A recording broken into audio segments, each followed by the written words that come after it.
Slogan আপনার হয় না, এত নর্মালি স্লোগান দিলে কারো গায়ে রক্ত গরম হবে না, ওনারটা উনি পারে ভালো, উনি আগে প্র্যাকটিস করছে, এটা ট্রেনিং আছে। হ্যাঁ ট্রেনিং আছে। আপনি যেমনি কইতেছেন মনে হয় যেন কবিতা আবৃত্তি করতে আছে। খান সাহেব কই? এই যে খান সাহেব বেরিয়েছে।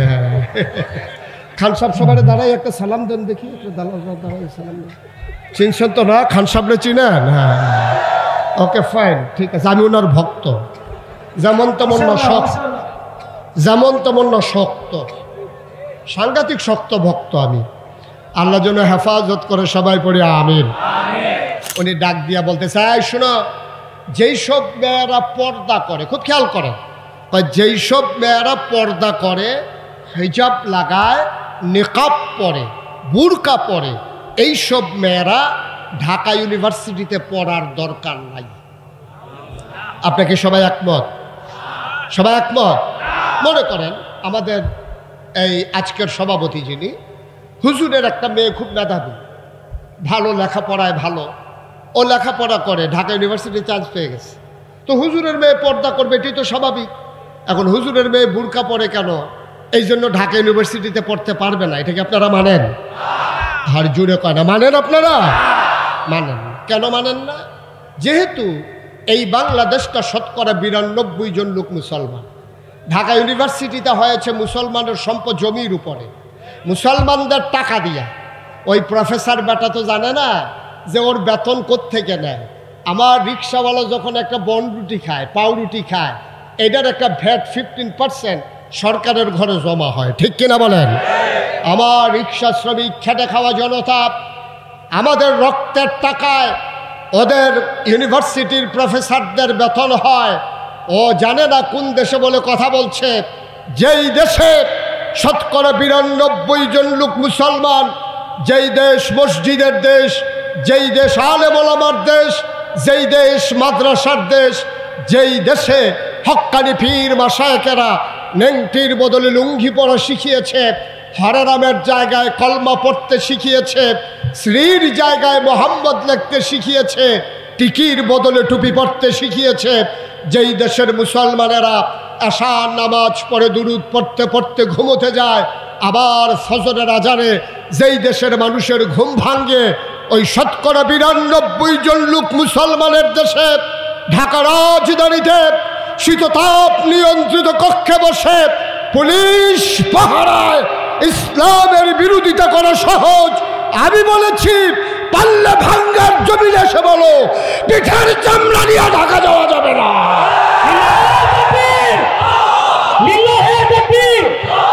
ইসলামের শত্রুরা, ইসলামের শত্রুরা,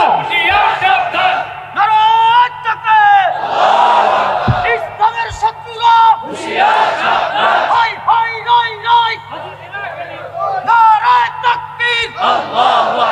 মাদ্রাসার শত্রুরা, উলামায়ে কেরামের শত্রুরা, নারায়ে তাকবীর। গতকালকে আমার মাহফিল ছিল ঢাকা গুলশানে, সেখানেও দেখলাম সবাই ইসলামের শত্রু যারা তারা সাবধান করতে আছে। কয় যে ইসলামের শত্রুরা হুঁশিয়ার, ওরা তো এমনিই সাবধান, আপনারা যে আরও সাবধান করে দিতে আছেন, কেমনে কি হবে কন? ওরা তো যা করতে আছে সাবধানই করতে আসছে, ঠিক কিনা কন? ওদেরকে সাবধান করার দরকার নাই, ওরা যা মন চায় বলো, যেন ফরিদপুরের জমিনে পাইলে পিটাইতে সুবিধা হয়, ঠিক কিনা বলতে দেন, আসল চরিত্র বেরো হয়ে যায়। আপনি যদি সাবধান করে দেন তো আর কইব না। আপনি সুরে যখন সুরের ঘরের ভিতরে ঢুকতে আসে, আপনি যদি বলেন এই চুর সাবধান, তখন তোমরাই পালাই যাবে, আপনি পাইবেন কই? আপনি কিচ্ছু বলার দরকার নেই, যখন ঢুকবে তখন ধরবেন, ঠিক কিনা বলেন? সুবিধা মতো আমরা ধরবো ইনশাআল্লাহ।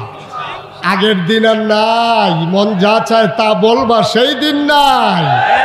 আজকে হিসাব মিলানোর পালা, 50-50 চান্স, ঠিক কিনা বলেন? ওলামায়ে কেরাম কারো কাছে দাসখত দেয় নাই। তোমাদের বাবার বাড়ি আর আমরা মামার বাড়িতে বেড়াতে এসেছি, বিষয়টা এমন না, ঠিক কিনা বলেন? এই জমিন আমার, এই মুসলমানের শিকড় চলে গেছে 7 জমিনের নিচে, আর ডালপালা চলে গেছে আকাশের উপরে, ঠিক কিনা বলো?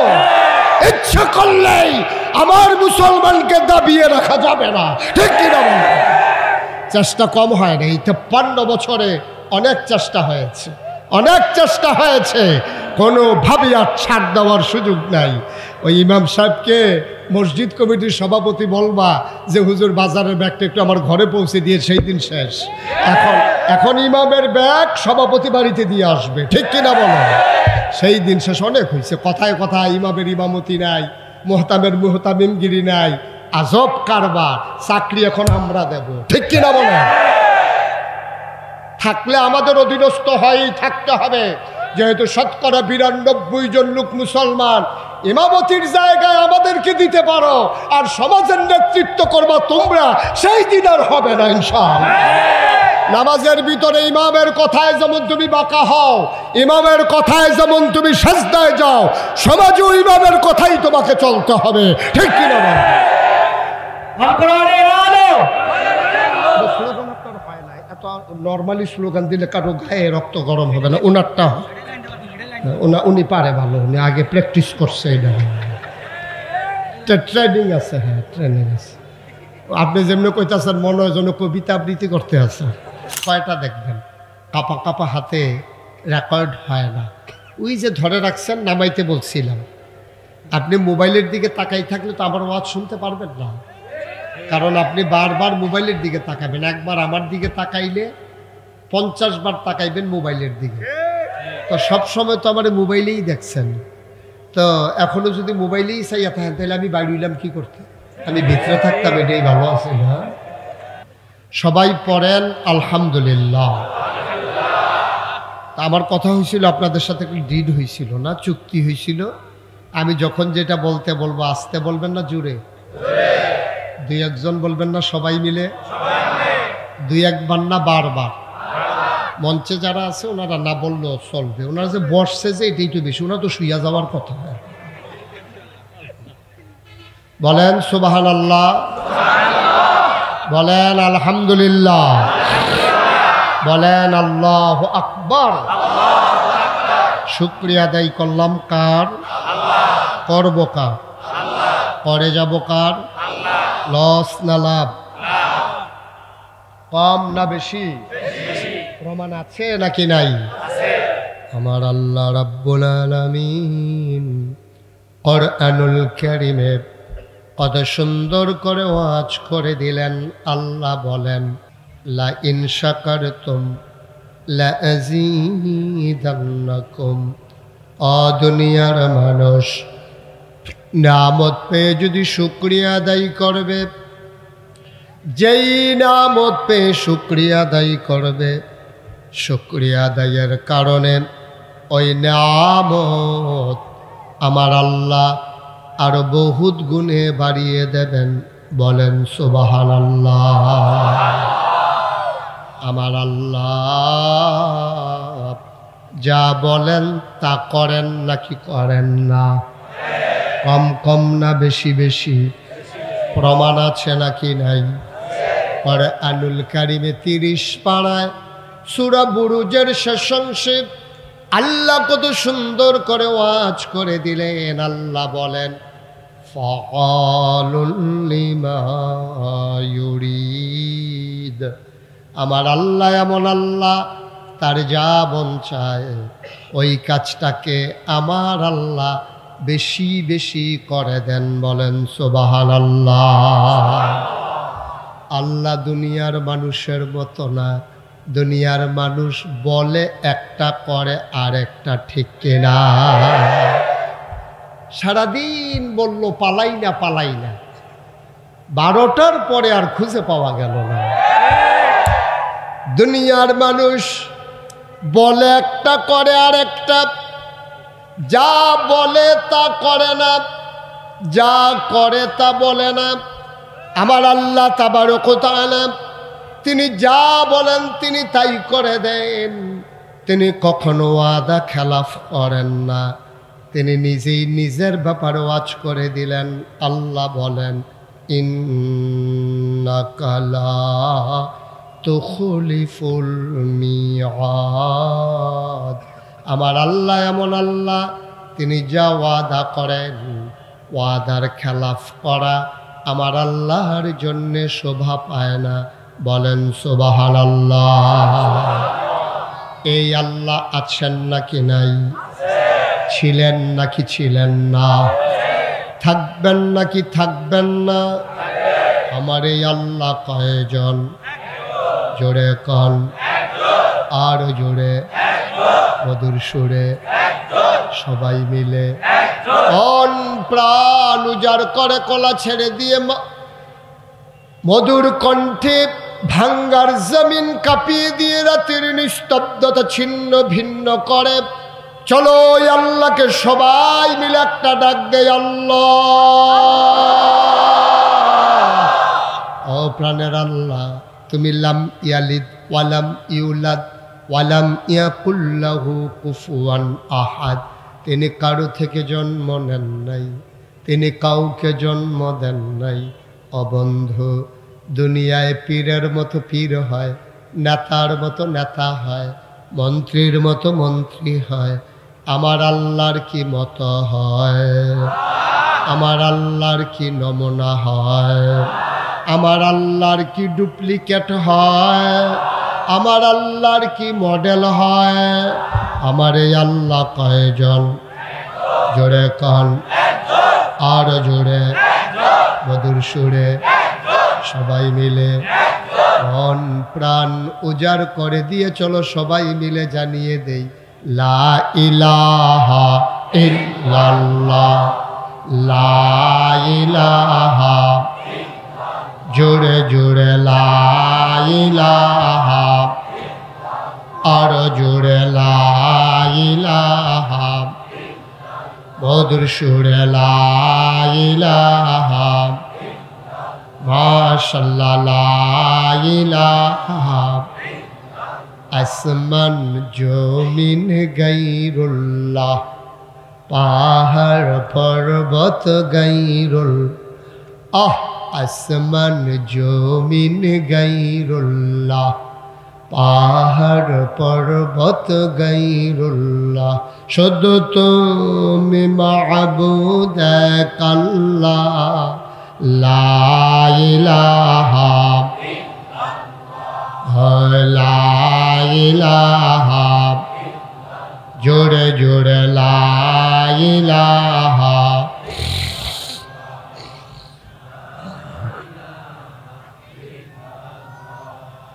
লা ইলাহা লা মাবুদা ইল্লাল্লাহ, লা মাশুকা ইল্লাল্লাহ, লা মাওজুদা ইল্লাল্লাহ, লা মাকসুদা ইল্লাল্লাহ, লা ইলাহা ইল্লাল্লাহ, লা ইলাহা ইল্লাল্লাহ, লা ইলাহা, লা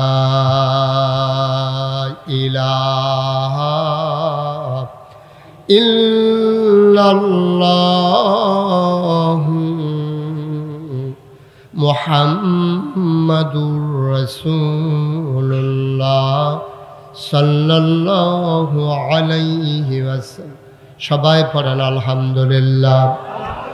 বন্ধুরা আমার, ভাইরা আমার আল্লাহ রাব্বুল আলামিন এই দুনিয়ার ভিতরে মানুষ করে বানানোর পরে আপনাকে আমাকে এমনে এমনে ছেড়ে দেন নাই।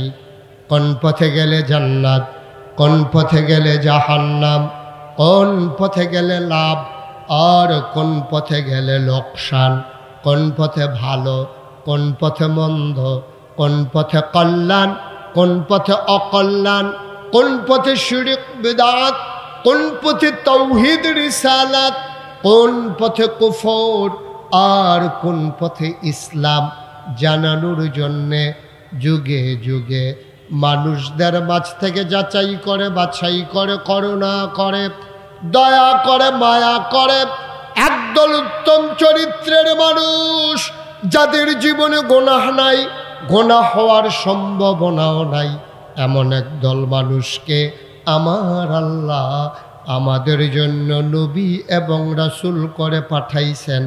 বলেন সুবহানাল্লাহ। যেই জামানায় যেই নবীদেরকে পাঠিয়েছেন সবাইকে একটা স্পেশাল কোয়ালিটি, অনন্য বৈশিষ্ট্য, আল্লাহ শরীয়তের ভাষায় যাকে বলে মুআজিজা আল্লাহ দান করেছেন। বলেন সুবহানাল্লাহ।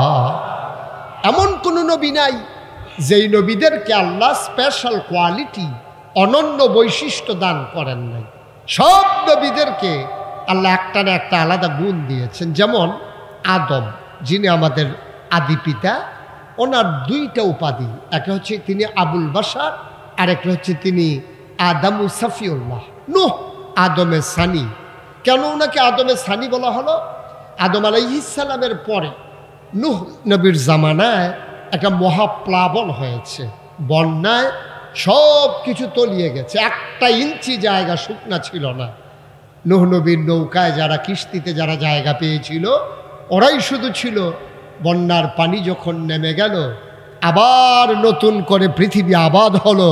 এই জন্যে নূহ আলাইহিস সালামকে বলা হয় আদমের সানি। তিনি আবার নতুন করে দুনিয়া তার মাধ্যমে আবাদ হয়েছে। ইব্রাহিম খলিলুল্লাহ, ইসমাইল জবিউল্লাহ, মূসা কালিমুল্লাহ, ঈসা রূহুল্লাহ, সুলাইমান নবীরে দিলেন রাজত্ব, ইউসুফ নবীরে দিলেন সৌন্দর্য, দাউদ নবীরে দিলেন সুন্দর কণ্ঠ। স্বাভাবিকভাবেই প্রশ্ন জাগে, আমার নবীরে আমার আল্লাহ কি দিল? জানতে মন চায় নাকি চায় না? আমাদের নবীরে আল্লাহ কি দিল জানার দরকার আছে নাকি নাই? আবারও তার জন্য তিনটা উপাধি। তিনি ইমামুল মুরসালিন, তিনি খাতামুন নবীন, তিনি রহমাতুল লিল আলামিন। এই তিনটা বিখ্যাত উপাধি তার। যত নবী এবং রাসূল এসেছেন কাউকে এই তিনটা উপাধির একটাও দেন নাই। তারপরে কথা আছে, এখন নবী অনন্য বৈশিষ্ট্য কেমন জানতে মন চায়।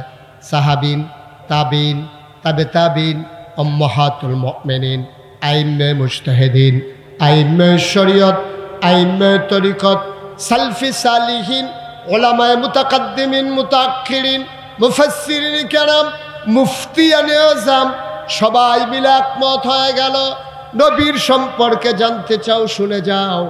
1,24,000 বলো আর 2,24,000 বলো, সকল নবী এবং রাসূল মিলে যা আমার নবীজি একা ইতা। ইউসুফ নবীর সৌন্দর্য আমার নবীর মাঝে আছে নাকি নাই? সুলাইমান নবীর রাজত্ব আমার নবীর আছে নাকি নাই? দাউদ নবীর সুন্দর কণ্ঠ আমার নবীর আছে নাকি নাই? মুসলমান, এই নবী তোমার আমার নবী। এই নবী করিম সাল্লাল্লাহু আলাইহি ওয়াসাল্লাম ১,৫০০ বছর আগে এসে অন্ধকার থেকে মানুষকে আলোতে নিয়ে এসেছেন, গোমরাহি থেকে হেদায়েতে নিয়ে এসেছেন, কুফর থেকে ইসলামে নিয়ে এসেছেন। বলেন সুবহানাল্লাহ। সকল বক্তা যারা আলোচনা করেন সকলেরই ওয়াজের কিছু নিয়ম কানুন আছে। তা আমি ভুলে গেছিলাম, আমার বলতে মনে নাই। আমার মাহফিলের একটা নিয়ম হলো, এই মাহফিল থেকে কেউ উঠা যাবে না। এই যে ওই ছেলেটা হাঁটতেছে তারে দুইজনে জাতা দিয়া দুইটা বসাই দেন, বসান। হ্যাঁ এইভাবে, হ্যাঁ এইভাবেই বসাইতে হয়। হ্যাঁ, একটা লুকো মাঝে দিয়ে হাঁটবেন না। আমি তো ওয়াজ শুরু করি নাই। আপনি যদি এখনই কাঁপাকাঁপি শুরু হয়ে যায় তাহলে তো সর্বনাশ। এখনও তো প্রশ্নই হাতে দেওয়া হয় নাই, এখনই কাঁপাকাঁপি শুরু করলে হবে না। তো ধৈর্য ধরে সাবর এখতিয়ার করে বসতে হবে। মনে করেন না সামান্য একটু পরে সাইডে দিতে আসছি, কয়েক ঘন্টা লেট হবে ইনশাআল্লাহ। সমস্যা নাই তো? সভাপতি হুজুরের বোধহয় হুশ নাই, কইতাছে হইছে কাম। কয়েক ঘন্টা মিলে তাইলে বোধহয় আর যাওয়া যাওয়ি হবে না। ফোন করে জানাই দেন যাইতে দেরি হইব। মারহাবা বলেন, জোরে বলেন মারহাবা। সভাপতি হুজুরের চেয়ারটা আমার দিকে একটু ঘুরাইয়া দেন কোনাকুনি, যেন আমি তাকায় দেখলে ওনার এই সুন্দর নুরানি চেহারাটা যেন দেখি। বুঝেন নাই বোধহয়, চেয়ারটা ওই দিকে একটু ঘুরাই দেন, পেছনটা ওই এই সুবিধা হয়েছে না এখন? আমিও দেখি, আপনি আমার অবশ্যই আপনি দেখতে চান না আমাদের, ঠিক আছে, যখনই মন চাই চাইয়েন, হ্যাঁ অসুবিধা নেই। তো আমি যে বলছিলাম এটা হচ্ছে বিরাট বড়, এই যে বিরাট বড় আমরা একটা পরীক্ষার হলের ভিতরে আছি, ঠিক কিনা বলেন? কাপাকাপি করা, কাপাকাপি মানে হলো উঠাউঠি করা যাবে না, চুপ করে বসে থাকতে হবে। কথা তো একটা মনে পড়ছে, এটা বলে ফেলবো নাকি? বইলেই ফেলি না। ওই পরীক্ষার হলে যে ছেলে গেছে গিয়া সেটা সে বসে বসে কাঁপতে আসে, সাংঘাতিক কাঁপা। ফ্লোর হইল পাকা আর বেঞ্চ হইল কাঠের। এখন সে যখন কাঁপতেছে, কাঁপার কারণে কাঠের বেঞ্চ ফ্লোরের ভিতরে ঠট্টর ঠট্টর করে আওয়াজ হইতে আছে। হেডমাস্টার স্যার আওয়াজ শুনে দৌড়াইয়া গেছে, গিয়া দেখে সে কাঁপতে আছে, টুলের আওয়াজ হইতে আছে। স্যারে কয় কাঁপো কেন? কয় স্যার কাঁপি না স্যার। এই যে কাঁপতে আছো তুমি? কয় জি না স্যার কাঁপি না স্যার। করবি টুল শুদ্ধ কাঁপতে আছো তুমি, কও কাঁপো না? কয় জি না স্যার কাঁপি না। কয় তোমার কাঁপার আওয়াজ শুনে আমি আসলাম, তুমি বলতেছো কাঁপো না, বুঝলাম না কিছু। সে এখন কাঁপা থামানোর জন্য আরেকটা বেঞ্চের উপরে হাত দিয়া বসছে। এখন বসারটাও কাঁপে, ধরারটাও কাঁপে, দুইটাই কাঁপা শুরু হয়েছে। স্যার কয় আজব কারবা, তুমি এমনি কাঁপতে আসো কি লেখা? কয় স্যার কাঁপা তো এখনো শুরুই হয় নাই। কয় কাঁপা শুরু হবে কখন? কয় স্যার প্রশ্নটা হাতে দিলে টের পাইবে কাঁপা কারে কয়। তো আজ তো এখনো শুরুই হয় নাই, আপনার হাঁটাহাঁটি শুরু করছেন, দোকানটা খুললেও সারতে পারছি না। আইসাই কয় বাকি দেবে, শুরু হয়েছে না, হাঁটাহাঁটি শুরু করছে। একটা লুকো নড়বেন না, পিন পতন নিস্তব্ধতার মাঝে কথা হবে ইনশাআল্লাহ। আমাকে বিরক্ত করা যাবে না। মঞ্চে যারা আছেন বলছিলাম মোবাইলগুলো বন্ধ করার জন্য, কথা শুনে না। ওনারা মনে করছে একবার কইয়া আর বোধহয় কইতো না। ওনারা ওই আন্দাজে চলতে আছে আর কি। হ্যাঁ না, এটার কথা বলি নাই তো, ওইটা ওই যে ওনারা আছে। আমিন বলেন, জুড়ে বলেন, আরো জুড়ে। আপনারা তো আসলে ওয়াজ শোনার বোধহয় মন মানসিকতা কম। একবার সুবহানাল্লাহ বলবে, একবার সামিয়ানা শুদ্ধ ফাটাই ফেলবেন আওয়াজ দিয়া। বলেন সুবহানাল্লাহ। এটা এতক্ষণ আওয়াজ হচ্ছে, তাও তো সভাপতি হুজুর কইছি না। টের পাইবেন যখন হুজুরে কইব, এবার কইব, এবার বলবে ইনশাআল্লাহ। বলেন আলহামদুলিল্লাহ। বলছে বলছে, আমি সাক্ষী। বলেন মারহাবা। যেই কথাটুকুন বলছিলাম, আল্লাহ তাবারক ওয়া তাআলা সেই নবী আমাদেরকে দিয়েছেন। নবী কি ছোট না বড়? শুধু কি তাই? আপনি তো আল্লাহকেই চিনেন নাই। আপনি আল্লাহকে চিনছেন কিছু? আপনি আল্লাহ সম্পর্কে কোনো ধারণা নাই। এই যে সামান্য একটা প্যান্ডেল করেছে, এই সামান্য প্যান্ডেলটা টানাইতে 1 2 3 4 সারি খুঁটি বসানো লাগছে। ধর্নার বাঁশ, রশির বাঁধ, কাপড়ের টানা, কত কিছুর পরে এই প্যান্ডেলটা টানানো লেগেছে। আপনি কি খেয়াল করে দেখেছেন? এই যে বিশাল একটা আকাশ আমার আল্লাহ টানাইলেন, একটাও খুঁটি নাই। সুবহানাল্লাহ বলবেন না? আপনি আমার আল্লাহকে চিনেন নাই। এ বিশাল আকাশ বানালেন, একটাও খুঁটি আল্লাহ লাগান নাই। আমি মাহফিলে গিয়েছিলাম খাগড়াছড়ি, ওখানে উঁচু একটা পাহাড় আছে, তারে বলে আলু টিলা। ওই আলু টিলায় আমাকে উঠানো হলো। ওইখানকার যিনি এমপি, ওনায় আমাকে বললেন, হুজুর চলেন দেখি আসি উঁচু পাহাড়, যেখানে আকাশ গাছের মাথায় লেগে থাকে, ঘুরে ঘুরে একটু দেখবেন। আমি উঠলাম, আমাকে ধরে ওঠানো হলো। পাহাড়ের টিলায় উঠে, উঁচু মিনারায় উঠে আমি এদিক সেদিক খুঁজতেছিলাম। এমপি সাহেব আমার জিজ্ঞেস করে, হুজুর কি তালাশ করেন? আমি বললাম, তালাশ করতে আসি আকাশ টানাইতে, এই পাহাড়ের উপরে কোনো খুঁটি আছে নাকি?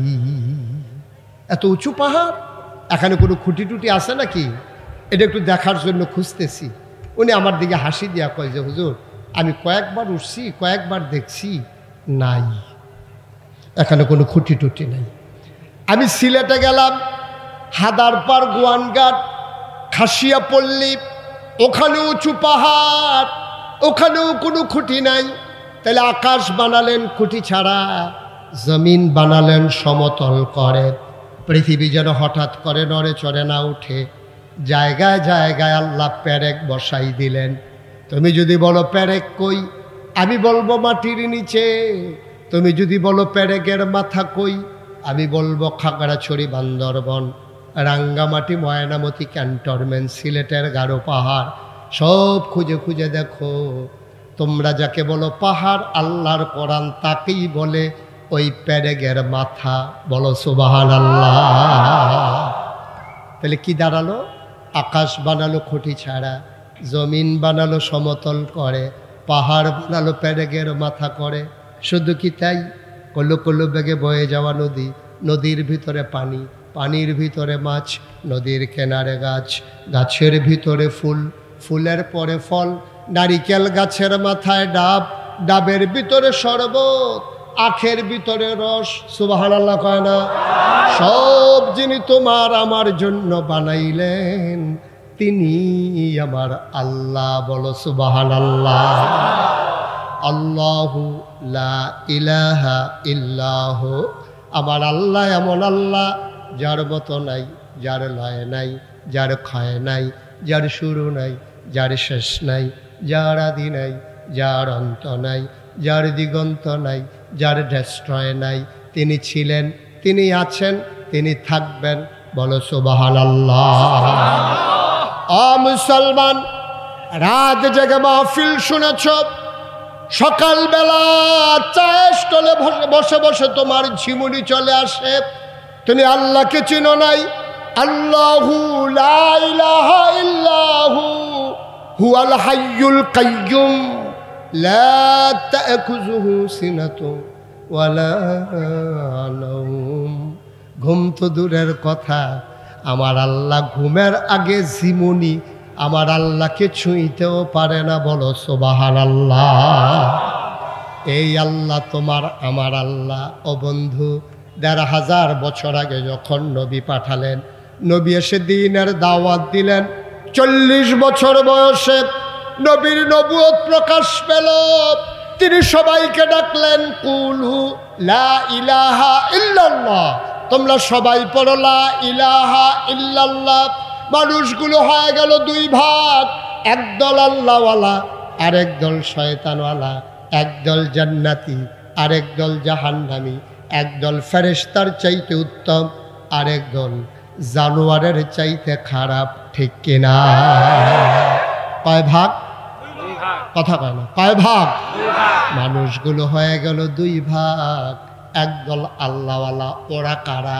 আবু বকর, ওমর, উসমান, আলী, তালহা, জুবাইর, আব্দুর রহমান ইবনে আউফ, সাদ ইবনে রাবিয়া, আব্দুল্লাহ ইবনে আব্বাস, আব্দুল্লাহ ইবনে ওমর, আব্দুল্লাহ ইবনে মাসউদ। ওই মানুষগুলো দুনিয়ায় থাকতেই তাদের প্রকাশ পেয়ে গেছে, তাদের চরিত্রে, তাদের আচরণে সবাই সাক্ষী দিয়ে দিত এইগুলাই বোধহয় আল্লাহওয়ালা মানুষ। আর আল্লাহ তাবারক ওয়া তাআলা ঘোষণা দিয়ে দিলেন, রাদিয়াল্লাহু আনহুম ওয়া রাদু আনহু, তাদের ব্যাপারে আল্লাহ খুশি, আল্লাহর ব্যাপারে তারা খুশি। সেই একদল মানুষ, আবার আরেক দল মানুষ, তাদের ব্যাপারে আল্লাহ ঘোষণা করে দিলেন। কোরআনে ঢোকার আগে মারদুদ শয়তান থেকে পানাহ চাই, যিনি রহমান, যিনি রহিম, তার নামে চলো সবাই মিলে শুরু করি। সবাই পড়ো, আউযু বিল্লাহি মিনাশ শাইতানির রাজিম, বিসমিল্লাহির রাহমানির রাহিম।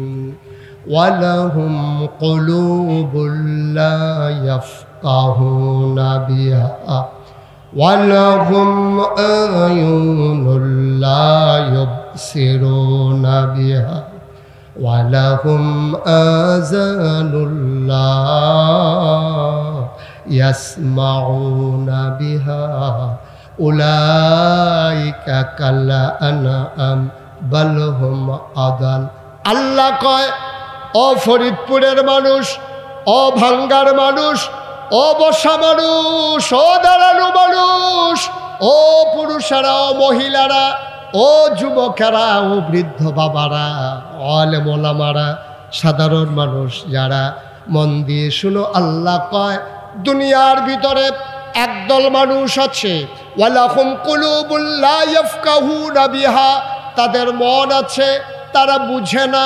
ওয়ালাহুম আয়ুনুল লা ইউবসিরুনা বিহা, তাদের চোখ আছে, তারা দেখে না। ওয়ালাহুম আযানুল লা ইয়াসমাউনা বিহা, তাদের কান আছে, তারা শুনে না। আমরা বলি, আল্লাহ এটা আবার কেমন মানুষ?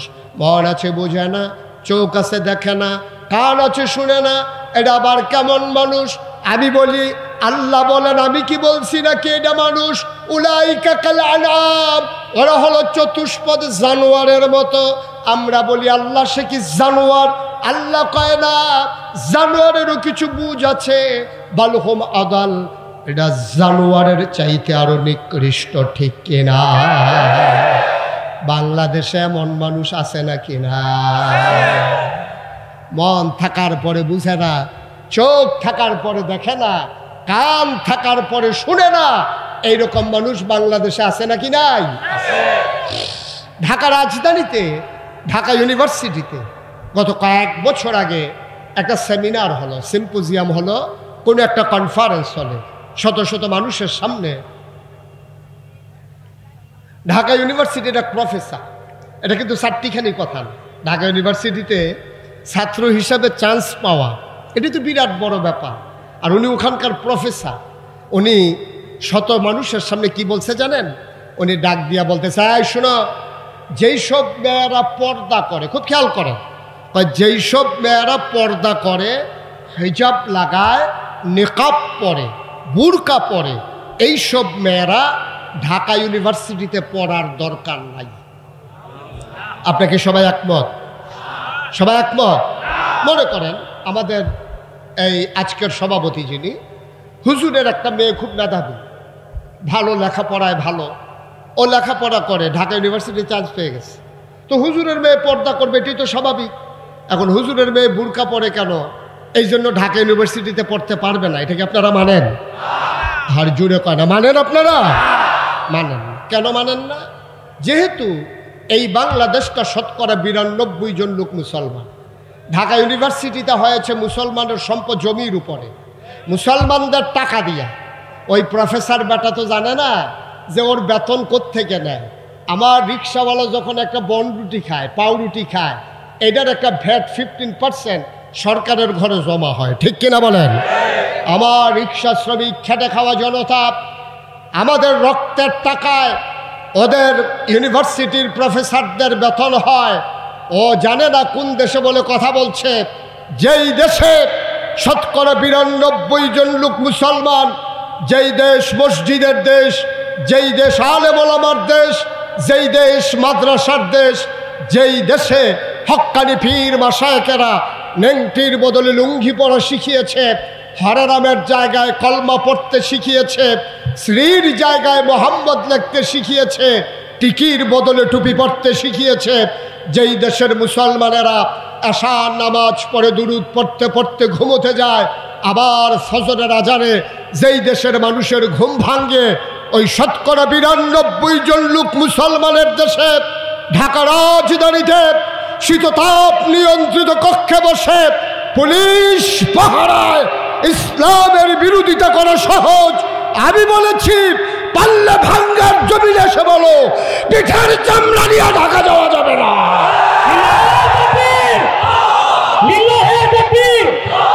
ইসলামের শত্রুরা, ইসলামের শত্রুরা, ইসলামের শত্রুরা,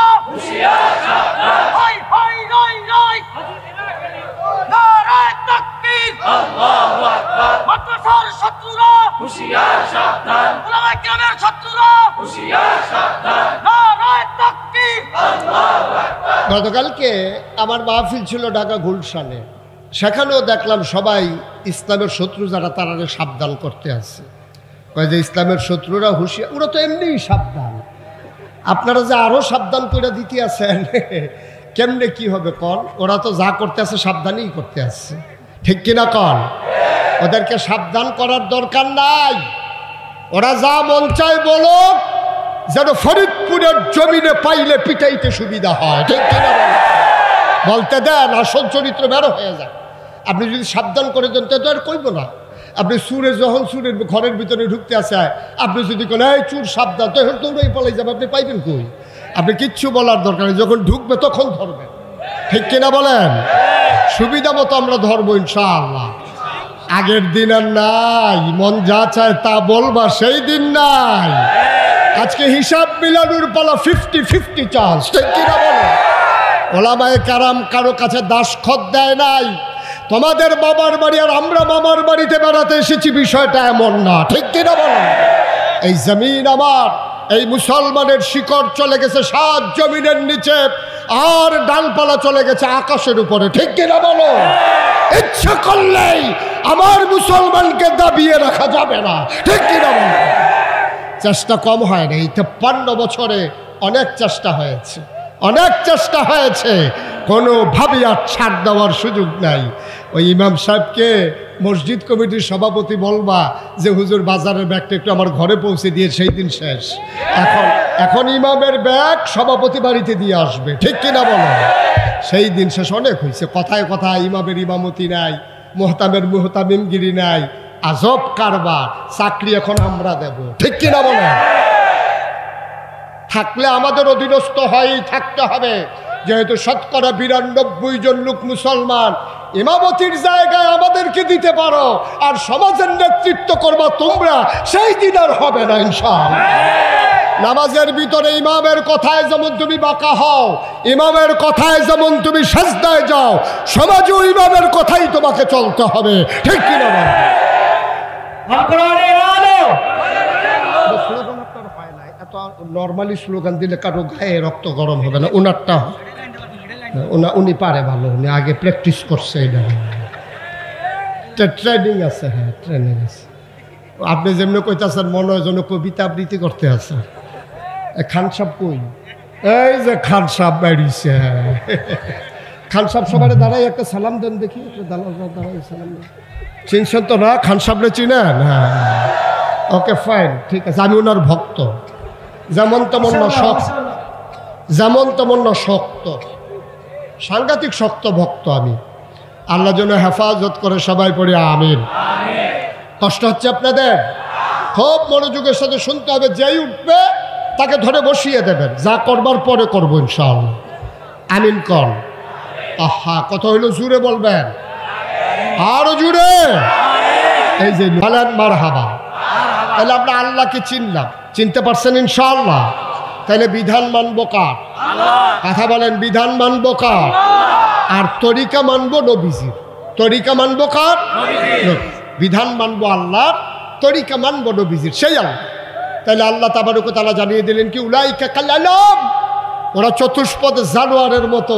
বল হুম আদাল, ঢাকা ইউনিভার্সিটির প্রফেসর হতে পারে, কোরআনের ভাষায় সে জানোয়ারের চাইতে নিকৃষ্ট, ঠিক কিনা? মুশতাক ফয়েজির ওয়াজ না, ১৫০০ বছর আগে আল্লাহ কোরআনে ওয়াজ করে দিয়েছে। বন্ধুরা আমার, ভাইরা আমার, মন দিয়ে শোনো। আমরা আল্লাহকে চিনে নিলাম, আমরা বিধান মানবো আল্লাহর।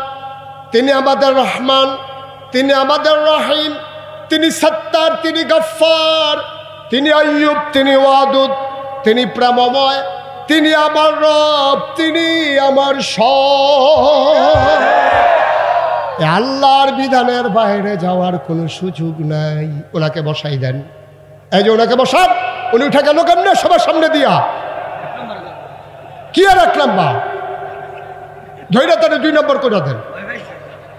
আচ্ছা, ভয় পাইলে তো যাক, নির্ভয়ে কোনো যাওয়া যাবি না, ভয় পাইয়া যাইতে হবে, যাইতে হলে। সবাই বলেন মারহাবা। তাইলে গেল, আমরা আল্লাহকে চিনে নিলাম না? এবার চলেন আল্লাহকে জিজ্ঞেস করি, মাওলা ও রব্বে করিম, আমি তোমাকে যতটুকু চিনেছি তুমি কি খুশি? আল্লাহ কয়, আমার ব্যাপারে তোমাদের রায় কি? কি রায় তোমাদের? আমরা বলে দিলাম 5 ওয়াক্ত নামাজে প্রতি রাকাতে। আমরা তো রায় জানিয়ে দিয়েছি, আপনি কি শুনেন নাই? আমরা পড়ে নিয়েছি আলহামদুলিল্লাহি রাব্বিল আলামিন। তো সমস্ত প্রশংসা কেবলমাত্র, শুধুমাত্র, একমাত্র আল্লাহ আপনার জন্য। বলেন সুবহানাল্লাহ। আবার চলেন আল্লাহকে জিজ্ঞেস করি, মাওলা ও রব্বে করিম, আপনাকে চিনলাম, আপনার ব্যাপারে রায় শুনিয়ে দিলাম, আমার নবীকে একটু আপনি চিনিয়ে দেন। আল্লাহ কয়, কেন? আমি কি আমার নবীকে চিনাই নাই? কোরআন খোলো, কোরআন পড়ো, কোরআন বুঝো। আল কোরআনের ভেতরে আমার নবীর আমি অনেক আগেই চিনিয়ে রেখেছি। আমি কোরআন খুললাম, কোরআন পড়ে পড়ে দেখি আল্লাহ কয়, নবীর ব্যাপারে কি সুন্দর রায় দিয়ে দিলেন আমার আল্লাহ। আল্লাহ সুন্দর করে ওয়াজ করে দিলেন, ওয়ামা আরসালনাকা ইল্লা রাহমাতান লিল আলামিন। এতগুলো আলেম, এত মুখস্থ একটা আয়াত কেউ পড়লেন না। আহা, কি করতে আছেন বৈশা আল্লাহ ভালো জানে। সবাই মজা করে, দিন দুনিয়ার খেয়াল ছেড়ে দিয়ে একেবারে মজা করে, কাল অন্তর লাগাইয়া নবীর ব্যাপারে যে আয়াতটা আমি যখনই পড়ি চোখে পানি চলে আসে, এত মজার একটা আয়াত। আবার পড়েন সবাই, ওয়ামা আরসালনাকা ইল্লা রাহমাতান লিল আলামিন। সুবহানাল্লাহ বলবেন না? আল্লাহ ডাকে ডাকে কয়, ও ফরিদপুরের মানুষ, ও ভাঙ্গার মানুষ, মন দিয়ে শুনো, যত জায়গায় আমি আল্লাহ রব, খুব খেয়াল করেন, যত জায়গায় আমি আল্লাহ রব, তত জায়গায় আমার নবীজি রহমত। আমি রব আছি অথচ আমার নবী রহমত নাই, এমন একটা জায়গাও নাই। যত জায়গায় আল্লাহ রব, তত জায়গায় আমার নবী রহমত। আমি জিজ্ঞেস করলাম, মাওলা আমার নবী কি রহমত নাকি? তো কোরআনে আরো ওয়াজ আছে। আবার আমি কোরআন উল্টে দেখি, আল্লাহ কয়, ফাবিমা রাহমাতিন মিনাল্লাহ। সুবহানাল্লাহ, সুবহানাল্লাহ, সুবহানাল্লাহ। কি মজার কথা দেখে, ফাবিমা রাহমাতিন মিনাল্লাহ, ফাবিমা রাহমাতিন মিনাল্লাহি লিনতা লাহুম ওয়ালাউ কুনতা ফাযযান গালিযাল কলব লানফাদ্দু মিন হাওলিক ফাআফু আনহুম ওয়াস্তাগফির লাহুম ওয়াশাবিরহুম ফিল আমর ফাইযা আযামতা ফাতাওয়াক্কাল আলাল্লাহ ইন্নাল্লাহা ইউহিব্বুল মুতাওয়াক্কিলিন। আল্লাহ ডাক দেয়া কয়, শোনো, ফাবিমা রাহমাতিন মিনাল্লাহ, আল্লাহর রহমতে, আল্লাহর পক্ষতে যে রহমত, এই রহমতে আমার নবীর মনটাকে আল্লাহ নরম করে বানাইছেন। নবীর মনটা কি নরম? কেন নরম?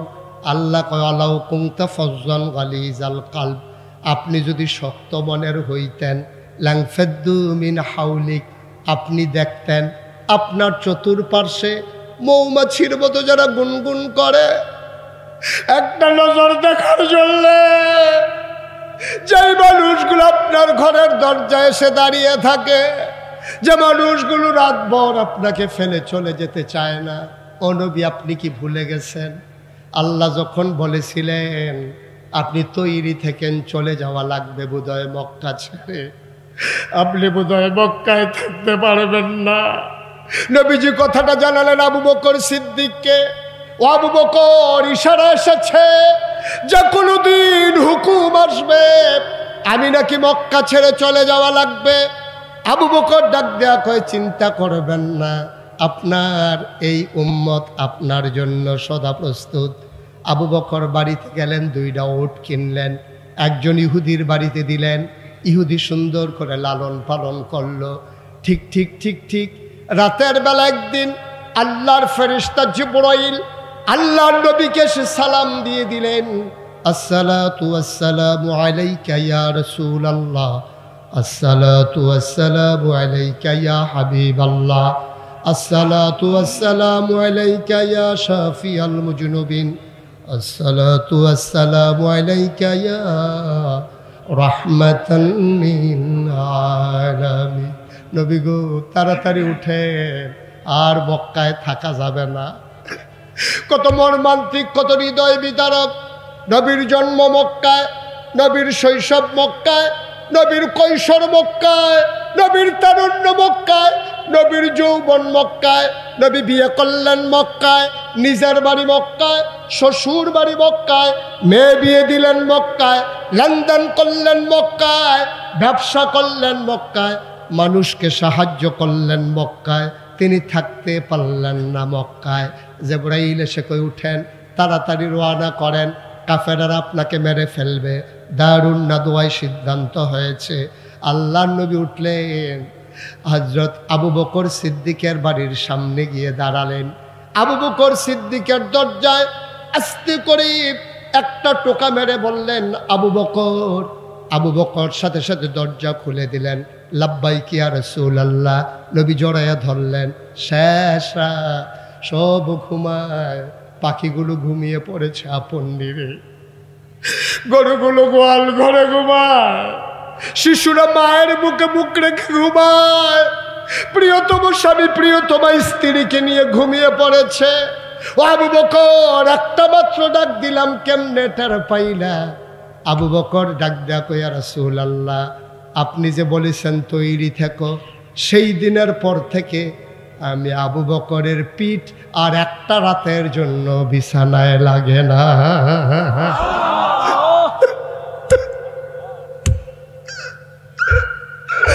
একটা রাতের জন্য বিছানায় লাগে না। আল্লাহর নবী কয়, আবু বকর কেমনে ঘুমাইছো, কেমনে রাত কাটাইছো? ইয়া রাসূলুল্লাহ, দরজায় পিঠ ঠেকাইয়া দাঁড়াইছিলাম। তোমার স্ত্রী কিচ্ছু বলে নাই? বারবার ডেকে বলেছে, আপনি তো মরে যাবেন, আপনি তো অসুস্থ হয়ে যাবেন, এইভাবে কি ঘুমান যায় নাকি? তুমি কি জবাব দিয়েছ? আমি বলে দিয়েছি, এইভাবে ঘুমানো যাক আর না যাক, আমি বিছানায় যেতে পারবো না। আমি যদি শক্ত ঘুম দেই, আবার নবী এসে ডাকলে নবীর কষ্ট হবে। কয়, কষ্ট হবে কেন? ডাকলে আপনি উঠে যাবেন।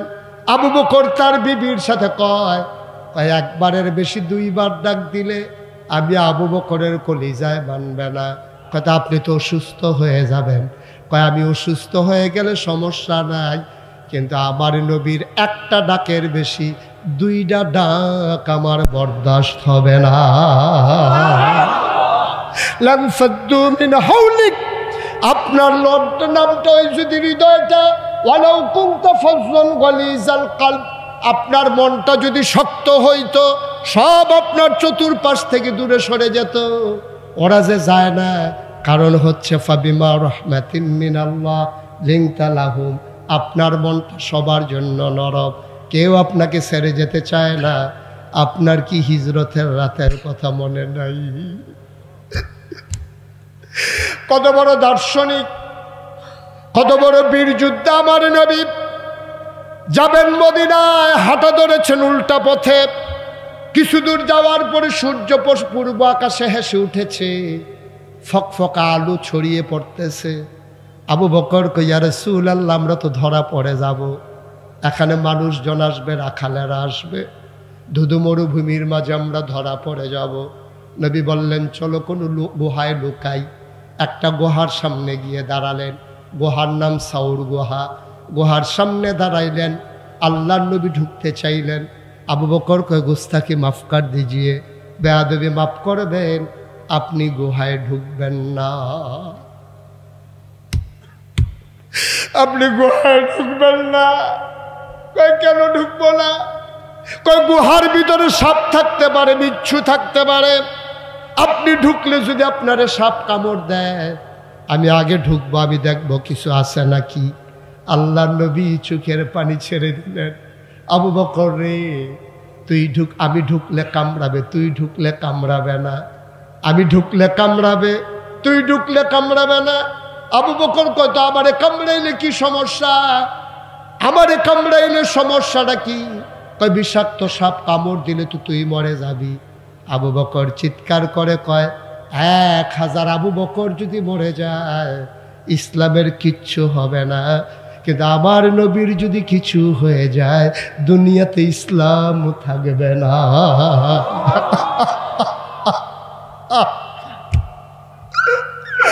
দুনিয়াতে ইসলাম থাকবে না।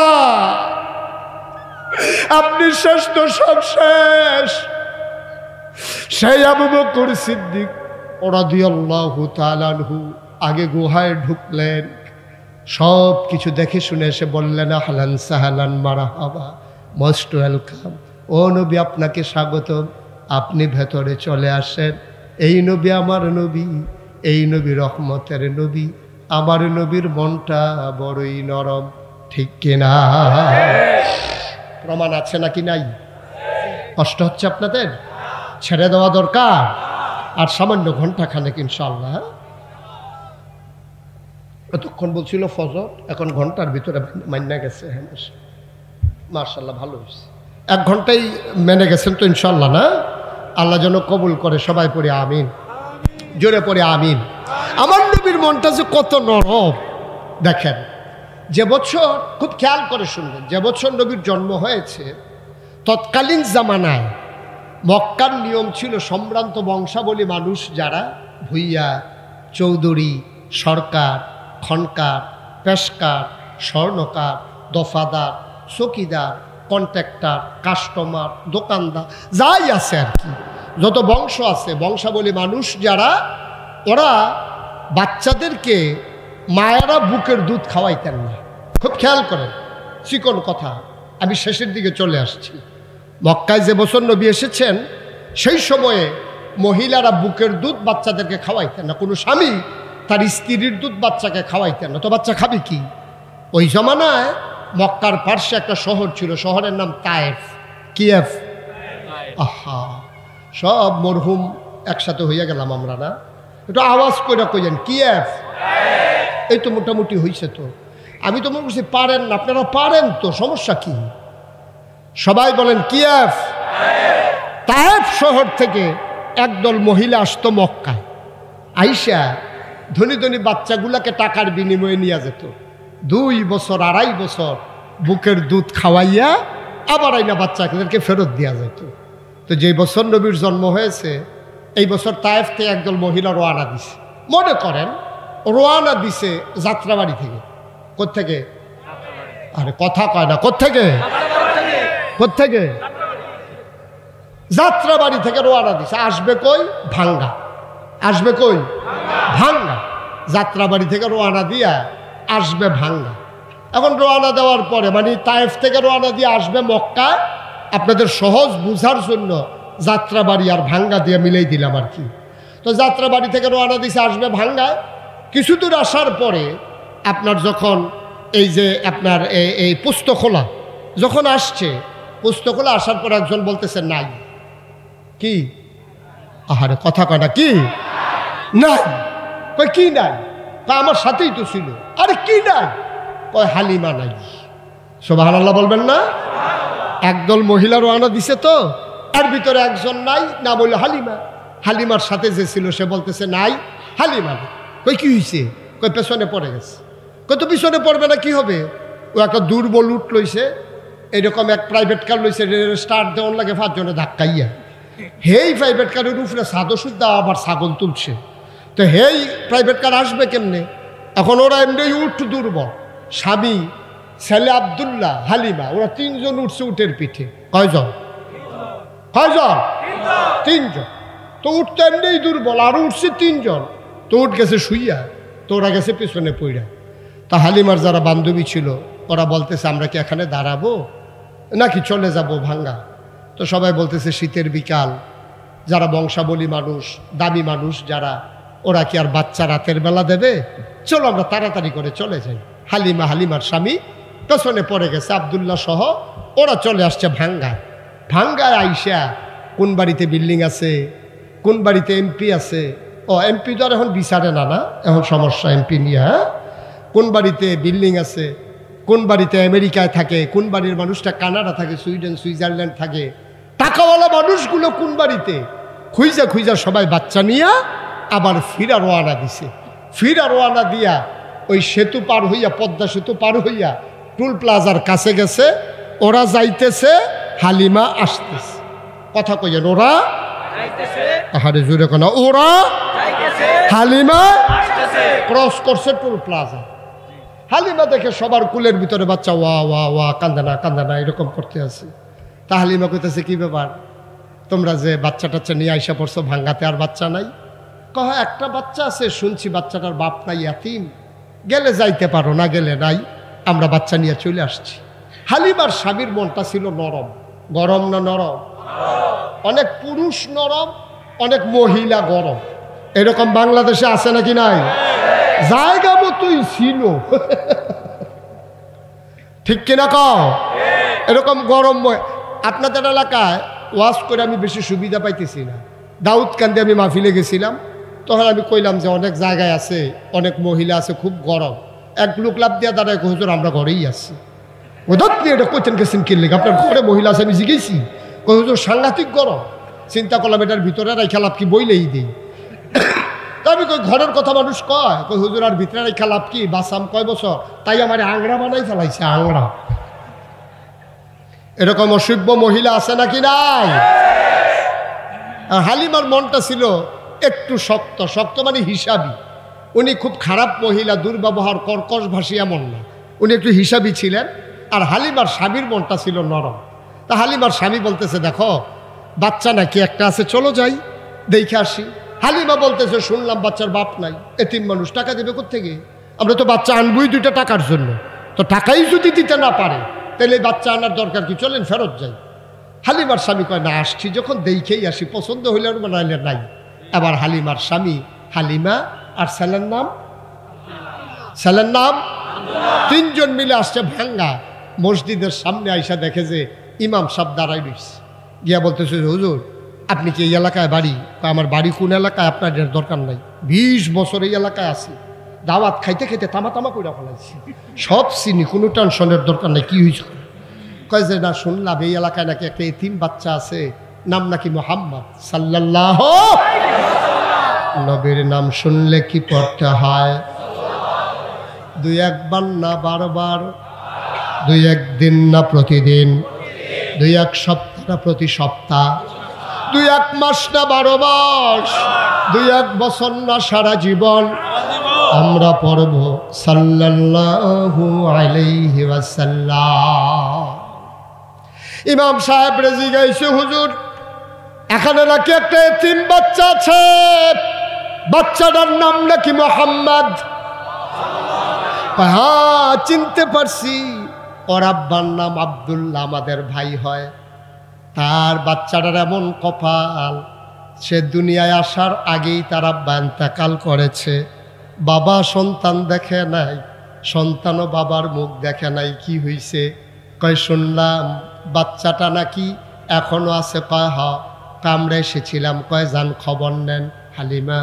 হালিমার স্বামী আর বাচ্চা আব্দুল্লাহকে নিয়ে হালিমা আমেনার ঘরের দরজায় দাঁড়ালেন। হালিমা ডাক দেয়া কয়, ও স্বামী আমার, আপনি একটু দয়া করে বাইরে দাঁড়ান, যেই ঘরে পুরুষ নাই আপনি এখানে ঢোকা ঠিক হবে না, আমি একটু খবর নেই। হালিমা দরজায় দাঁড়ালেন, সালাম দিলেন, আসসালামু আলাইকুম। ভেতর থেকে সালামের জবাব আসলো, ওয়ালাইকুম আসসালাম ওয়া রাহমাতুল্লাহ। কে সালাম দেয়? কয় আমার নাম হালিমা। কয় কোন হালিমা? কয় আমার নাম হালিমা তুসাদিয়া। কয় চিনলাম না। কয় তাইফ থেকে এসেছি বাচ্চা নেওয়ার জন্য। আপনি কি আমেনা না? আমেনা ডাক দেয়া কয়, হালিমা, ও হালিমা, তোমার বুঝি মায়া লাগছে গো হালিমা? সকাল থেকে কত মহিলারা বাচ্চা নিয়ে আমার ঘরের সামনে দিয়া গেল, ওটার পায়ের শব্দ শুনলাম, ওয়া ওয়া কান্না শুনলাম, কেউ আমার ছেলের খবরও নিল না, তার বাপ নাই বলে। তোমার বুঝি মায়া লাগছে? আহলান সাহলান মারহাবা, মোস্ট ওয়েলকাম, আমার ঘরে তোমারে স্বাগতম। এবার হালিমা দরজায় গিয়ে ঢুকলেন। হালিমা কয়, আমি ভেতরে গিয়া দেখি আমেনা আসন পেতে বিছানার উপরে বসে আছে, কুলের ভিতরে ছোট্ট একটা শিশু, এই রকম একটা সাদা রুমাল দিয়া বাচ্চার মুখটা এমন করে ঢাকা। আমি গিয়া বললাম, আমেনা তোমার ঘরে একটা বাচ্চা আছে? কয় হ। কয় দেখতে এসেছি, পছন্দ হইলে নেব, নাইলে নাই, দয়া করে একটু দেখতে চাই। আমেনা কয়, দেখে নাও নয়ন ভরে। কয় দেখবো কেমনে, রুমাল দিয়ে ঢেকে রাখলে। মা আমেনা টান দিয়া পর্দাটা সরাই দিলেন। হালিমা কয়, আমি অবাক বিস্ময়ে তাকিয়ে রইলাম, আমি চমকে উঠলাম, আমি থমকে দাঁড়ালাম, আমি আশ্চর্যান্বিত হয়ে গেলাম। এত সুন্দর কি মানুষ হইতে পারে?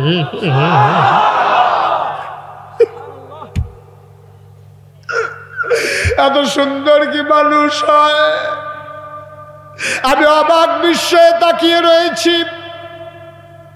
আমি দেখলাম মনে হয় যেন ফুটন্ত গোলাপটা আমেনার কোলে শুয়ে আছে। চতুর্দশী পূর্ণিমার চাঁদ ফকফকা জ্যোৎস্না নিয়ে কুলের ভিতরে যেন ঘুমায়। আমি অনেকক্ষণ তাকিয়ে রইলাম। আমি চিন্তা করলাম এত সুন্দর কেমনে মানুষ হয়। মুফাসসির, মুহাদ্দিস, ওলামায়ে কেরাম, কবি সাহিত্যিক সবাই কয় হালিমা কথা বলতে সাবধানে বইল। তুমি বলতে চাও এত সুন্দর মানুষ হয় নাকি? আর চাইতে সুন্দর মানুষ তুমি দেখো নাই, দেখবা কেমনে? আর চাইতে সুন্দর মানুষ আবার আল্লাহ আর একটাও বানায় না।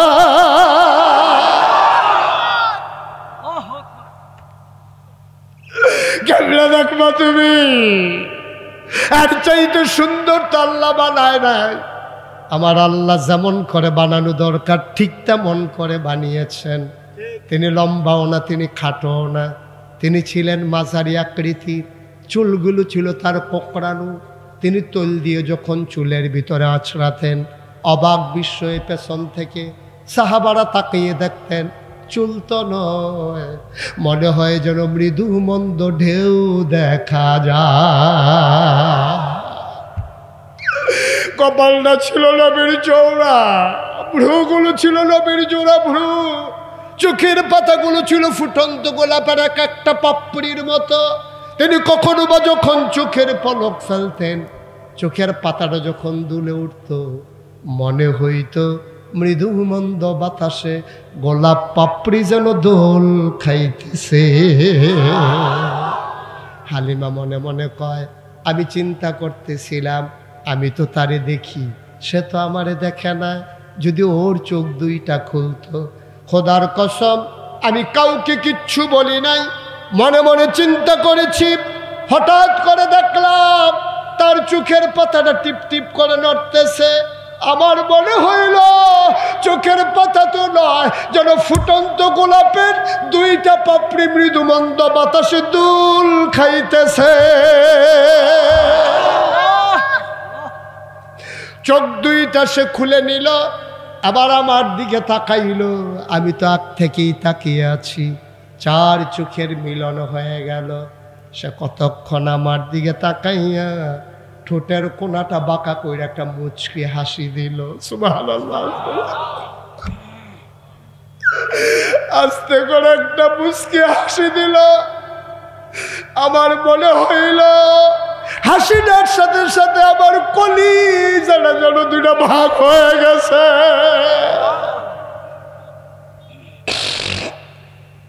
আমি দৌড় দিয়ে ঘরের বাইরে গেলাম।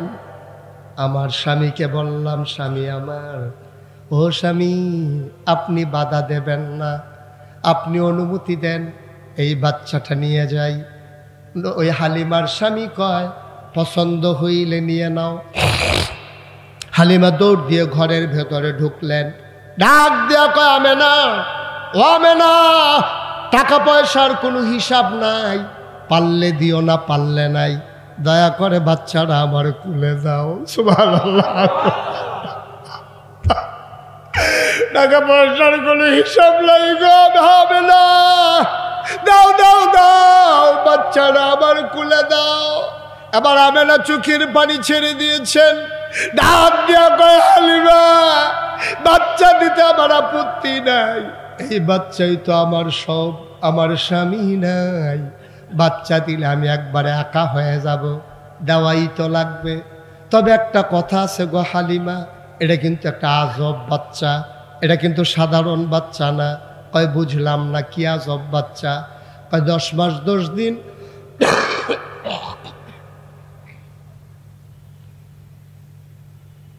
10 মাস 10 দিন বাচ্চাটা আমার পেটে ছিল। বাচ্চা পেটে আসলে মায়েদের বমি বমি ভাব হয়, মাথা ঘোরায়, খাইতে পারে না। 10 মাস 10 দিন মোহাম্মদ আমার পেটে ছিল। খোদার কসম আমি টেরই পাই নাই আমার পেটে যে একটা বাচ্চা আছে।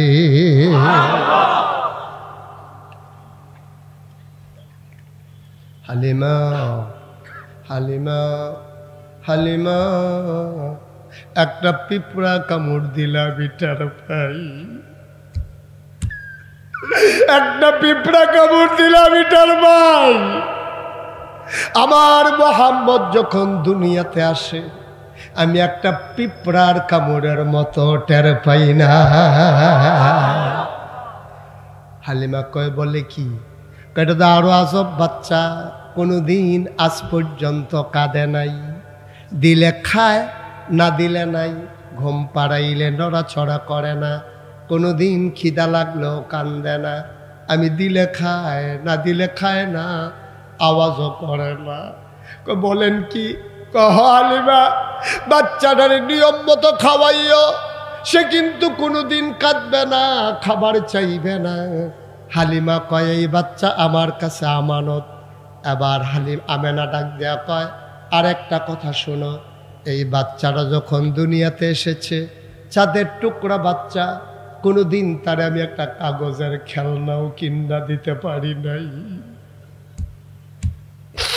তার আব্বা নাই, আমি মহিলা মানুষ, কোনদিন একটা খেলনা আমি কিনা দিতে পারি নাই গো হালিমা। আমার মনে বড় দুঃখ। আসবি তো আসবি, বাপ থাকলেই তো আসতে পারতি, বাবাও দুনিয়াতে নাই, ছেলেটা দুনিয়াতে আসলো না, তার বাবা ছেলে দেখলো না, ছেলে তার বাবাকে দেখলো, একটা খেলনাও কিনা দিতে পারি নাই আমি। আমি মা, আমি মা, আমি মা, একটা খেলনাও কিনে দিতে পারলাম না, এটা বড় দুঃখ।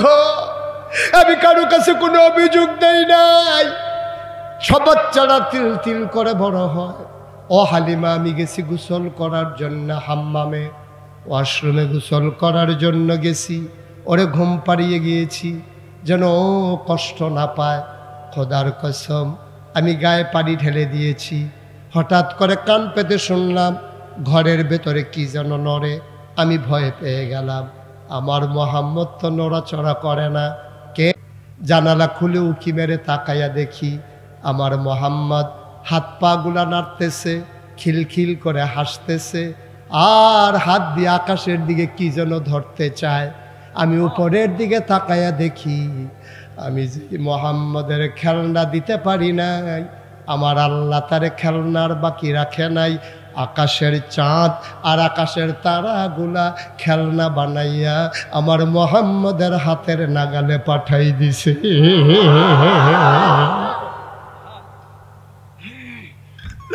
সে হাত দিয়ে চাঁদ ধরতে চায়, চাঁদ আবার উপরে উঠে যায়, আমার মোহাম্মদ খিলখিল করে হাসে। অভাঙ্গার মুসলমান, এখানেই কথা শেষ না রে ভাই। আবার হালিমা কয়ে দাও দাও দাও আমার কাছে আমানত, বিসমিল্লাহ বলে হালিমা নবীকে কুলে নিলেন। হালিমা কয় খোদার কসম, সেই যাত্রাবাড়ি থেকে শুরু করে ভাঙ্গা পর্যন্ত আসতে আমার ছেলে, কি নাম? আমার ছেলে আব্দুল্লাহ বারবার বুকের ভিতরে চুষণ দিয়েছে, একটা ফোঁটা দুধ সে পায় নাই। আমি ছিলাম শুকনা মহিলা, বুকগুলো ছিল শুকনা, দুধ ছিল না। যেই মাত্র বিসমিল্লাহ বলে মোহাম্মদকে কুলে নিলাম, খোদার কসম আমি টের পাইলাম আমার শুকনা দুইটা বুক সাথে সাথে দুধে ভরপুর হয়ে গেছে।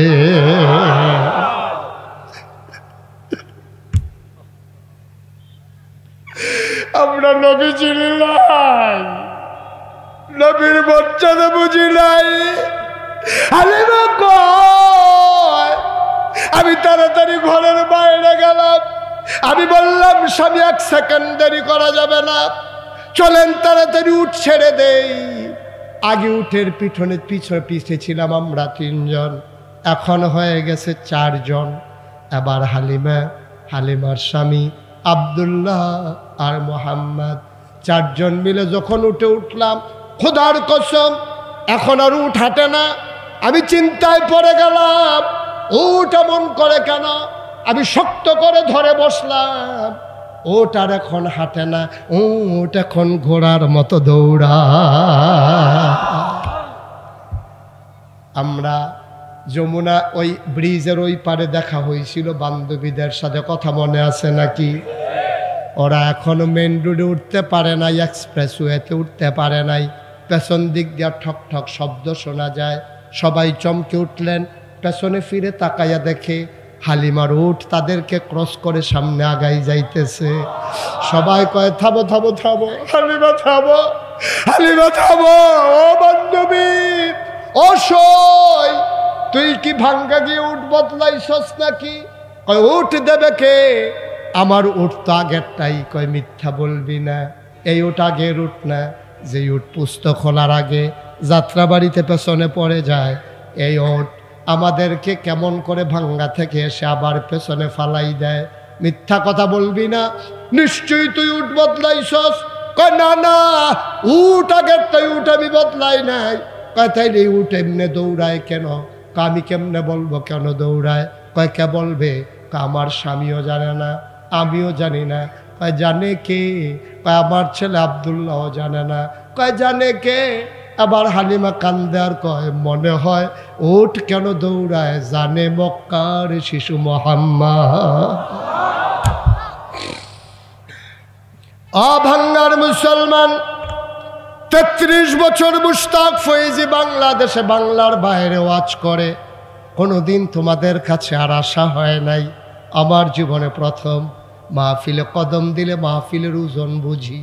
আজকের এই মাদ্রাসার মাহফিলে কদম দিয়া মনটা সাক্ষী দিয়েছে, তোমাদের মাহফিল আমার আল্লাহ কবুল করে নিয়েছে।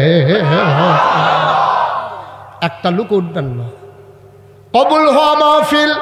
এই যে মুরব্বী তো বলা যাবে না। হ্যাঁ বসে,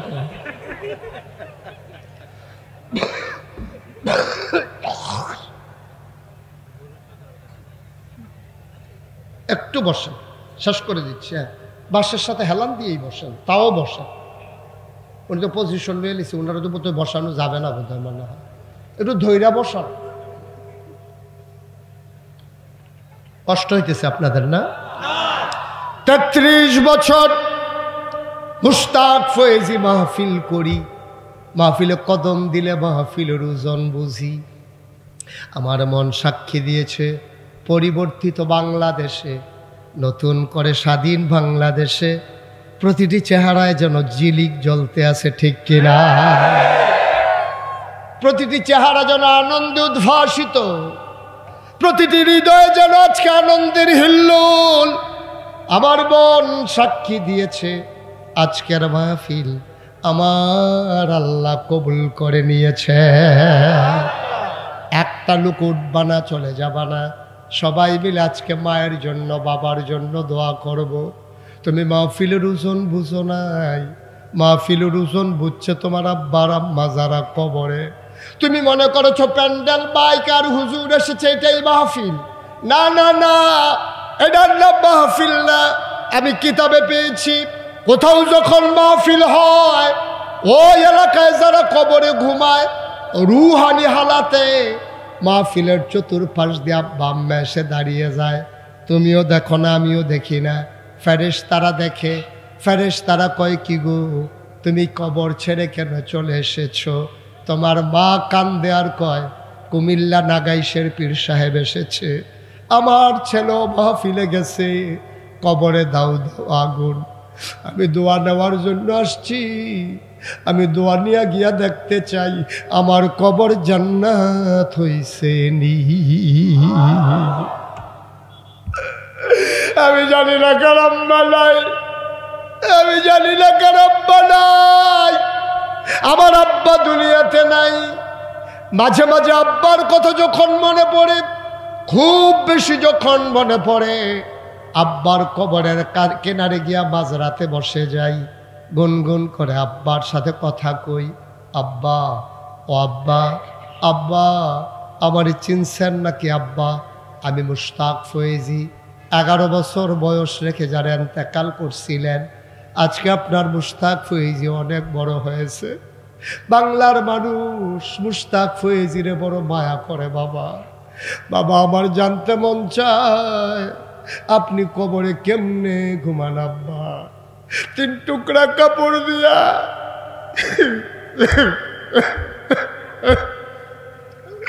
তিন টুকরা কাপড় দিয়া মাটির কবরে আপনারে ঘুম পাড়াইল। আপনার কি শীতের দিনে শীত লাগে না? গরমের দিনে কি আপনার গরম লাগে না আব্বা?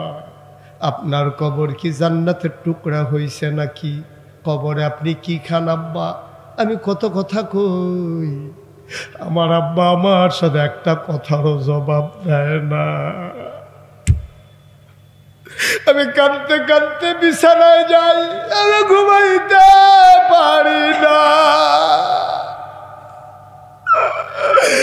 ভাঙ্গার মুসলমান, আমি জানি না এমন আব্বা কারা কবরে শোয়াইছ, এমন আম্মা যারা কবরে শোয়াইছ। ভাই, মায়ের জন্য দোয়া করতে মন চায় না, তুমি কেমনে উঠলা রে ভাই? ও ভাই, তুমি যে উঠে গেলা, তুমি সাদা কাগজে লিখে নাও, তুমি যেমন তোমার আব্বা আম্মারে কবরে রাইখা উঠে গেছো, তুমি যেই দিন কবরে যাবা সেই দিন তোমার সন্তান মাহফিলের কাছেও আসবে না, ঠিক কিনা? তুমি তো শিখাইছো, তুমি তো শিখাইতেছ। আমি আরো 2 ঘন্টা ওয়াজ করলো তো একটা লোক উঠতেন না। কেমন করে উঠতে মন চায়, মায়ের কথা মনে করে, বাবার কথা মনে করে। আজকে সবাই মিলে দোয়া করে দেব, একটা লোক উঠবা না, নড়বা না, আখেরে মোনাজাত করে সবাই যাব, জীবনের গুনাহগুলো মাফ চেয়ে তওবা করে তারপরে বাড়িতে যাব ইনশাআল্লাহ। সবাই রাজি আছেন? মাশাআল্লাহ, মারহাবা। বসেন। ওই যে এই রাজির ভিতর দিয়ে একজন হাঁটতেছে, বাচ্চাটারে বসাই দেন না, একটু একটু বসাই দেন। আমিন বলেন, জোরে বলেন, আরো জোরে। বন্ধুরা আমার, ভাইরা আমার, আমার আল্লাহ রাব্বুল আলামিন ওই মা ওই বাবা যারা কবরে শোয়াইছো, আজকে মায়ের জন্য দোয়া করব, বাবার জন্য দোয়া করব। সন্তান যখন মায়ের কথা মনে করে, বাবার কথা মনে করে চোখের পানি ছেড়ে দেয়, মায়ের আর বাবার কবরের আযাব নাকি বন্ধ হয়ে যায়। এই কোরআনের মাদ্রাসা, রাহমানিয়া মাদ্রাসা, কত আয়োজন, কত ব্যবস্থাপনা, কত উদ্যোগ, কত প্রচার, কত প্রচারণা। হুজুর আসবে, হুজুর আসবে, মাহফিল হবে, মাহফিল হবে। আজকে সবাই মিলে মায়ের জন্য দোয়া করব, বাবার জন্য দোয়া করব। এই মাদ্রাসায় আমি শুনেছি এতিম বাচ্চারাও আছে। আল্লাহর নবী একদিন ডাক দেয়া কয়, ও আমার উম্মতেরা শোনো শোনো শোনো শোনো শোনো, আমি যেমন করে বলতেছি আপনারা যেমন করে শুনতেছেন। হাজারো উম্মত সাহাবারা বসে আছেন, আল্লাহর নবী এমন করে হাত 2টা উঁচু করলেন, হাতটা উঁচু করে এমন করে আঙ্গুলটা ছড়াইয়া ধরলেন। সাহাবারা কয়, ইয়া রাসূলুল্লাহ, গুস্তাখি মাফ কর দিজিয়ে, বেয়াদবি মাফ করবেন। এই আঙ্গুল 2টা কি বুঝলাম না। এই বড় আঙ্গুলটা আমি নবীজি, আর ছোট আঙ্গুলটা হচ্ছে এতিমের লালন পালনকারী। কয় বুঝলাম না, কি বুঝাইতে চান? এই 2টা আঙ্গুল যত কাছাকাছি, এতিমের যে লালন পালন করবে, আমি নবীর সাথে জান্নাতের ভিতরে এই 2 আঙ্গুলের চাইতে আরো কাছাকাছি এক জান্নাতে থাকবে। এই প্যান্ডেলটার ভিতরে আমরা যারা আছি, লম্বা সময় না, একটা লোক আমরা উঠে যাব না, চলে যাব না। সবাই মিলে এই প্যান্ডেলের ভিতরে আর বাইরে বসা আর দাঁড়ানো, আমরা যারা আছি, যদি 2টা টাকা আমি দেই, আমি গরিব হয়ে যাব না, মরে যাব না, মনেও থাকবে না। এই প্যান্ডেলটা আমার একটা আবদার আছে, বিশাল মাদ্রাসা, বিশাল আয়োজন, একটা লোকও খালি যাওয়া যাবে না। এখনই আমরা দোয়া করে দেব, তার আগে সবাই মিলে মাদ্রাসার জন্য শরীক হয়ে আব্বা আম্মার নাজাতের ব্যবস্থা করে দেব। সবাই পড়ো আমিন। পারবো না আমরা সবাই ইনশাআল্লাহ? আপনি পারেন না, মাত্র 2টা টাকা দেন, তারপরও আপনি খালি যাওয়ার দরকার নেই। প্রাণ ভরে দোয়া করব, মন উজাড় করে দোয়া করবো ইনশাআল্লাহ। আমার ছেলেরা আসতেছে, কর্তৃপক্ষ যারা ভলান্টিয়ার আছে ওরা আসতেছে। আপনার বিসমিল্লাহ বলে পকেটে হাত দেন, বিসমিল্লাহ বলে 100, 200, 500, 1000, 2000, 5000, 10-20 টাকা, একটা লোকও খালি যাওয়া যাবে না। হাঁটেন, ভিতরে ঢুকেন না কেন? তাড়াতাড়ি করেন, সবাই বিসমিল্লাহ বলে দেন। একজন লোকের সামনে থেকে যেন খালি যাওয়া না লাগে। ভাই, এই যে ভাই, আপনি টাকা দেওয়া লাগবে না, বসেন। টাকা লাগবে না, আপনি বসেন। এক বদ অভ্যাস। আমি জোর করছি কার উপরে? পারলে দেবেন, না পারলেন আপনি উঠলেন কেন? হ্যাঁ, মাদ্রাসায় টাকা উঠতে আছে, ওনার আর সহ্য হইতেছে না।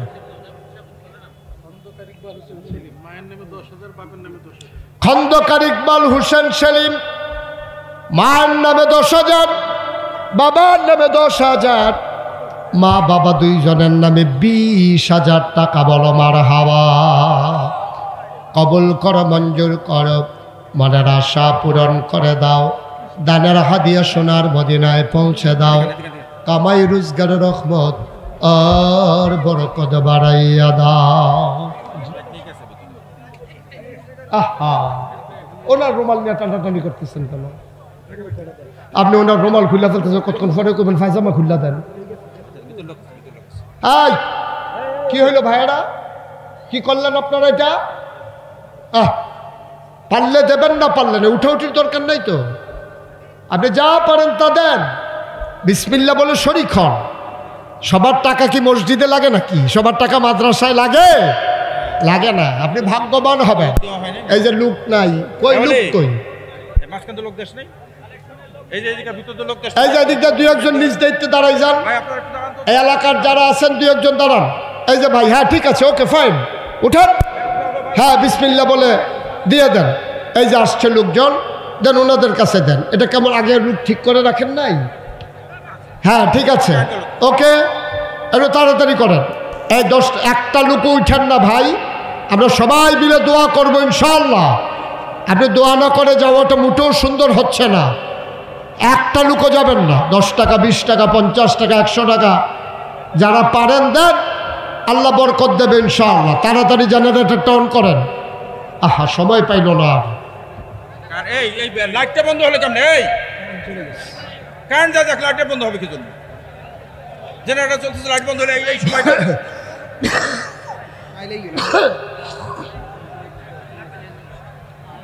একটা কথা হলো। আমরা কেউ উঠে যাব না ভাই, 2-1 মিনিট বসে, এখনই দোয়া হয়ে যাবে। সারছে তো আর কি, যে যা পারেন দেবেন, না পারলে নাই। উঠার তো দরকার নাই, পরিবেশটা নষ্ট করলেন কেন?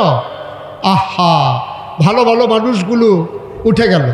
যাদের দোয়া আল্লাহ কবুল করতো তারাই উঠে গেছে। আর আমরা গুনাহগাররা বৈশা থেকে লাভ কি? সব অলিরা চলে যাইতেছে। যত বুজুর্গরা আছে, এই যে মাশাআল্লাহ, এই যে আল্লাহর অলিগণ মাসুম নিষ্পাপ, ওনাদের তওবারও দরকার নাই, দোয়ারও দরকার নাই, ওনারা এই জন্য চলে যাইতেছে। সবাই বসেন। আর আমার ছেলেরা আসতেছে, সবাই মিলে যে যা পারি শরীক থাকেন। 100, 200, 10, 20, 50 কেউ আছেন যে হুজুর ইনশাআল্লাহ আমি এখন পারবো না? আদরের বাপ্পি উনি দিয়ে দিলেন 1000। এমনকি কেউ আছো হুজুর আমার মায়ের নামে, বাবার নামে, আমি এখন পারবো না, দিয়ে দেব 5,000 টাকা। আছেন একজন পারবেন যে হুজুর ইনশাআল্লাহ আমি 5,000 টাকা দিয়ে দেব, এখন পারবো না, পরে দিয়ে দেবো ইনশাআল্লাহ? বসেন। এভাবে সবাই হাঁটাহাঁটি। স্টেজের লোকগুলো সব উঠে গেলেন আপনারা। আস্তাগফিরুল্লাহ, আস্তাগফিরুল্লাহ। এটা কি করলেন আপনারা? স্টেজের লোকগুলো উঠছেন কেন? ওনারাই তো উদ্বোধন করছে, উঠতে হয় কিভাবে ওনারা দেখাইছে সবাই। সবাই বসেন, এখন দোয়া হয়ে যাবে ইনশাআল্লাহ।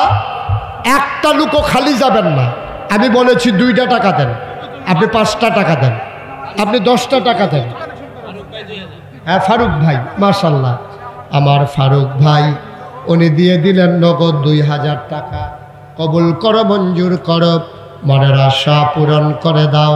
আব্বা আম্মা, দাদা দাদি, বংশধর যারা কবরে, সবার কবরগুলারে তুমি মাওলা জান্নাতের টুকরা বানাইয়া দাও কনামে। মাশাআল্লাহ।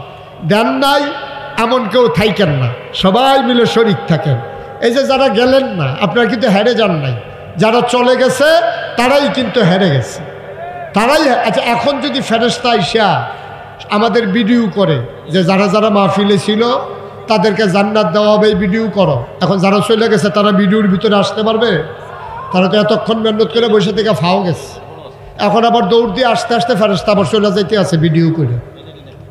কি করবে কোন?